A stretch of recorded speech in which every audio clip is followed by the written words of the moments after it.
Cette semaine, nous sommes sur la purification du lépreux. Aujourd'hui, nous voyons les parallèles entre la purification du lépreux et le salut.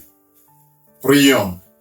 Éternel notre Dieu, notre Créateur, alors que nous allons encore plonger nos regards dans ta parole, nos réflexions sur ta parole, je prie que cette parole, que tu purifies mes lèvres, que tu sanctifies mes lèvres, et que cette parole qui sort guérisse tes enfants, restaure tes enfants, que cette parole dégage de puissance, que cela ne soit pas de simple histoire.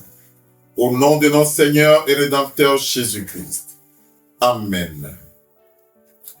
Un contact qui change tout. Tel est le titre de ce message. Un contact qui change tout. Dans ce monde, certaines maladies éloignent. Elles font fuir. Elles isolent. Elles font peur. Mais dans l'évangile, selon Marc chapitre 1, verset 41, Jésus a fait quelque chose de choquant. Il toucha le lépreux. Là où tout le monde recule, Jésus s'approche. Là où les hommes évitent, Jésus intervient. Et ce contact a libéré une puissance de guérison instantanée. Aujourd'hui, ce même Jésus est présent. Et un seul contact avec lui peut changer toute ta situation.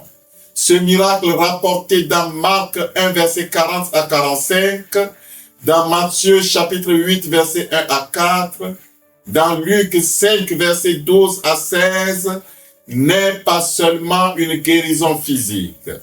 Il illustre aussi le processus du salut spirituel. 1. Voyons la condition du lépreux et la condition du pécheur.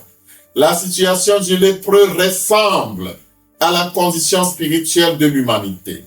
Le lépreux atteint par la maladie, le lépreux atteint par une maladie destructrice. Le pécheur atteint par le péché. Le lépreux isolé de la société. Le pécheur séparé de Dieu. Le lépreux incapable de se guérir. Le pécheur incapable également de sauver lui-même. De se sauver lui-même. Le lépreux considéré comme impur. Le pécheur spirituellement impur.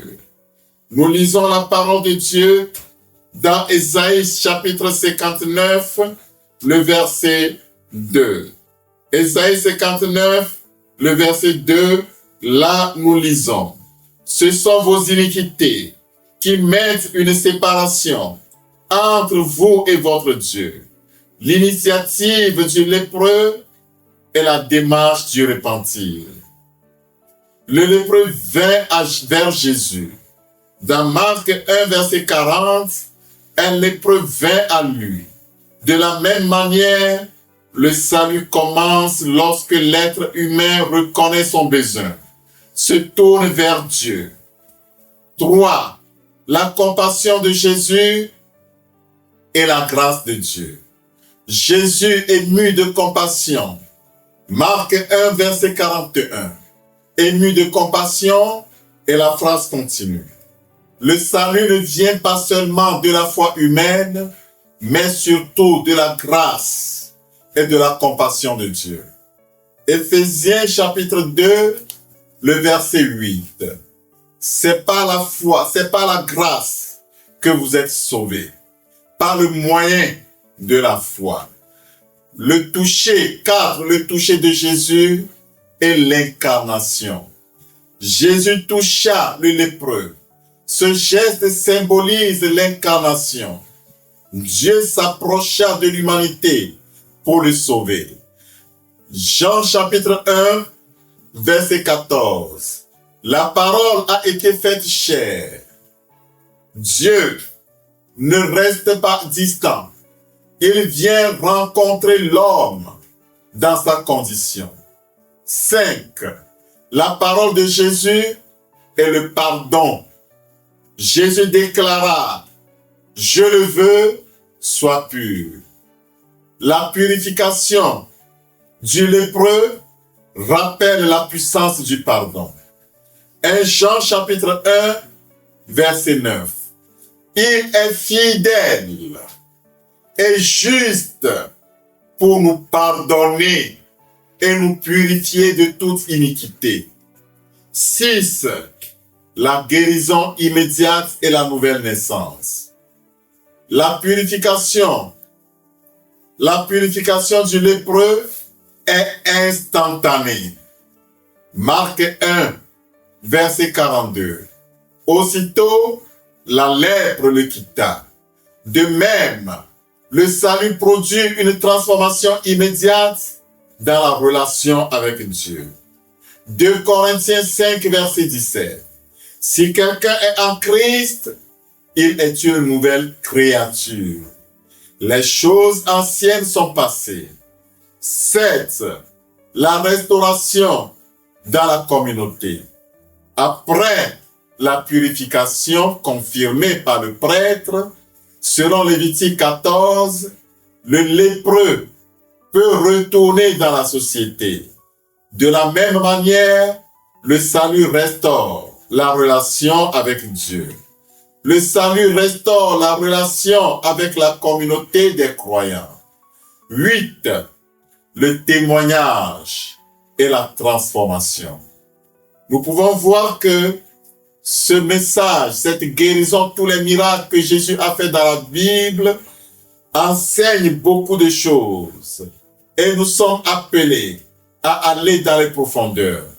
Le miracle devient un témoignage public. Marc 1, verset 45. Il se mit à publier hautement la chose. C'est le lépreux guérissant. Le salut authentique conduit souvent à témoigner de ce que Dieu a fait. Conclusion spirituelle.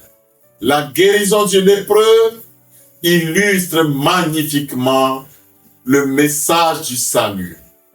1. La reconnaissance de notre état. 2. La rencontre avec Jésus. 3. La compassion de Dieu. 4. La purification par sa parole, c'est-à-dire par la parole de Dieu. 5. La restauration complète. Ce miracle de guérison du lépreux est donc une image vivante de la grâce de Dieu qui purifie et restaure l'être humain. Mon frère, ma sœur, unis-toi avec moi. Prions. Seigneur Jésus, comme tu as purifié le lépreux, purifie nos cœurs. Purifie le cœur de cet homme, de cette femme qui écoute ce message. Cet homme qui n'arrive pas à pardonner, qu'il arrive maintenant à pardonner. Et que la paix revienne. Cet homme, cette femme qui n'arrive pas à abandonner ce péché, qu'il arrive à abandonner ce péché maintenant et qu'il devienne pur. Éternel notre Dieu, merci pour ta grâce qui nous restaure et nous donne la vie nouvelle.